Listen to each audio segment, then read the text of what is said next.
Cancer healer centre, a new beginning. महाराष्ट्राची लोकप्रिय वृत्तवाहिनी आता डीडी फ्री डिशवर. आजपासून डीडी फ्री डिशच्या प्रेक्षकांना TV9 मराठी 68 क्रमांकावर पाहता येणार. खोक्या प्रकरणात विलन ठरवून माझ्या खुनाचा कट होता. खोक्या हरणांना मारून त्यांचं मांस सुरेश धस यांना पुरवतो असं सांगून बिश्नोई गँगच्या काही लोकांना मुंबईत आणलं होतं. सुरेश धसांचा खळबळजनक दावा.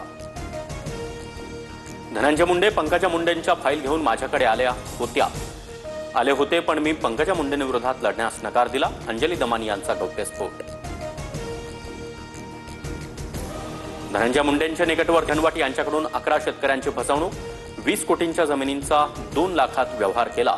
विरोधात लढणाऱ्या शेतकऱ्यांचा छळ करत खोटे गुन्हे दाखल केले. दमानी यांचा आरोप.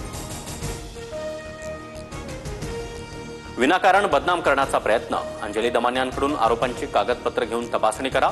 आम्ही चौकशीसाठी तयार. राजेंद्र घनवटांचे वडील पोपट घनवट यांनी दमानी यांचे आरोप फेटाळले. जमीन कायदेशीररित्याच घेतल्याचा दावा. राजगुरुनगरमधील शेतकऱ्यांच्या फसवणुकीची मंत्री चंद्रशेखर बावनकुळेंकडून दखल. महसूल विभागातील सर्व वरिष्ठ अधिकाऱ्यांच्या उपस्थितीमध्ये उद्या बैठक घेणार. अंजली दमानी यांना देखील बैठकीचं निमंत्रण. उद्या दुपारी 12 वाजता वक्फ विधेयक लोकसभेत मांडणार. विधेयक मांडल्यानंतर लोकसभेमध्ये सत्ताधारी आणि विरोधी पक्षांची 8 तास चर्चा होणार. वक्फ विधेयकाविरोधात मुंबईमध्ये उलेमा आणि इमामा संघटनांची मोर्चेबांधणी.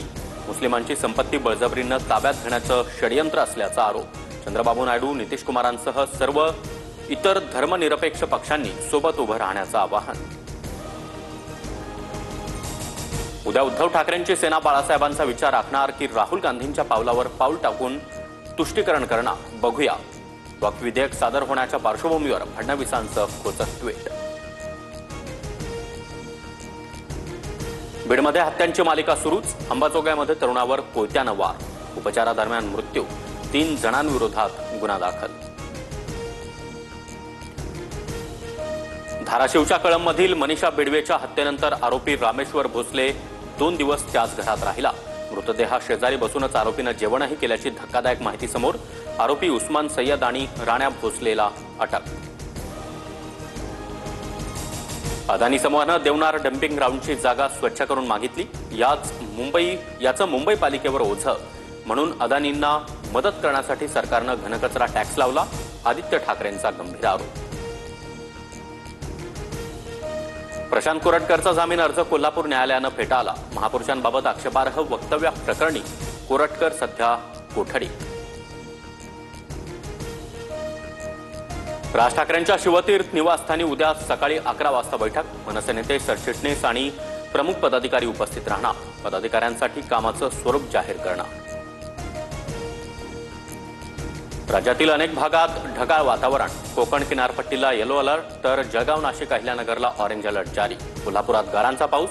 सातारा, जालना, संभाजीनगरमध्ये गारपिटीची शक्यता.